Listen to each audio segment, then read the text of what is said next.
Alright, we are Dinkum tribe and we are here at Custer State Park with the Burros.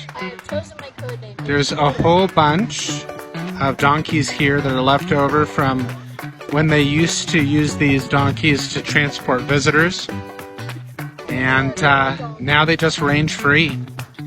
And you can feed the donkeys carrots. Even poked their head into our car because they knew that people mean carrots.